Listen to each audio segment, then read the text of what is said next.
3 types of robots. The first robot we will see is a manipulator.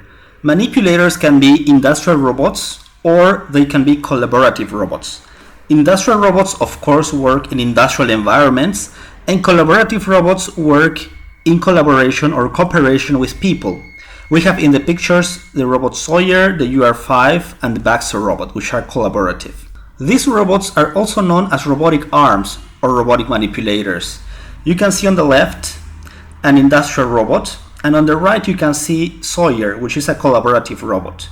You can see that the robot on the right can hold some disturbances as the ones that are applied by some person, whereas the robots on the left, they cannot because they are pre-programmed already.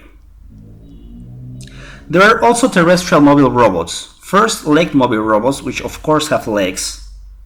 They can have 1, 2, 4, 8, and so forth. Here there is a video first of the Cheetah robot, which was developed at MIT. And then there is a video of a Spot Mini. You can again check out the links provided in the videos for more details. There are wheeled mobile robots, which of course have wheels and they can be used in different environments. Aerial mobile robots are also known as unmanned aerial vehicles or UAVs, and there are different robots which can be quadcopters, hexacopters, and octocopters, and etc.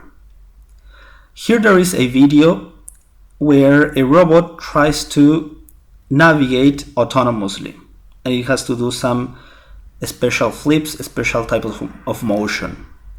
There are also underwater mobile robots, which are also known as autonomous underwater vehicles or AUVs. They go under the seas and they can have some arms or something to perform some useful task. There are also mobile manipulators. Mobile manipulators have a mobile base which can be wheeled or with feet, usually wheeled, and they have arms, either one arm or 2 arms. There's an example here of PR2 and a bottle, and there's an example also of a Spot Mini opening a door. A Spot Mini is like a dog, somehow with an arm. Then also humanoid robots. Humanoid robots have the kinematic structure of a human, so they have 2 legs, 2 arms, a head. In some cases they also have a wrist or a chest that is movable. Here you have an example of HRP2 on the left, which is trying to sit down on a chair. And on the right you have the Atlas Boston Dynamics robot, which is performing some jumps. Again, you can check out the links for the full videos. There are hybrid humanoids as well, like the Ocean One, which is a humanoid robot able to dive in the ocean. And then there is Handle, which is a sort of a humanoid robot, but instead of walking, it has legs, so it basically rolls. There are also micro robots, which are very small robots. There are also soft robots, which are not composed of rigid bodies. They are rather composed of soft material, and they can deform. The mechanics behind these soft robots is deformable mechanics.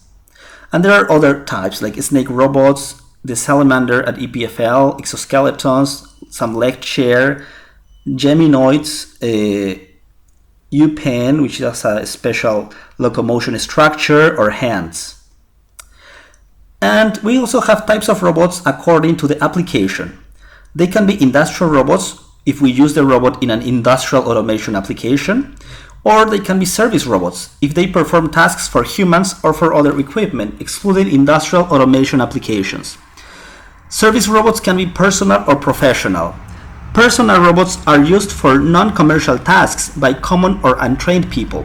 For example, they can be used as domestic robots, automated wheelchairs, personal assistants, etc. Professional robots are used for commercial tasks by trained people. They can be robots that clean public places, that deliver robots, firefighting robots, robots for rehabilitation and surgery, and etc.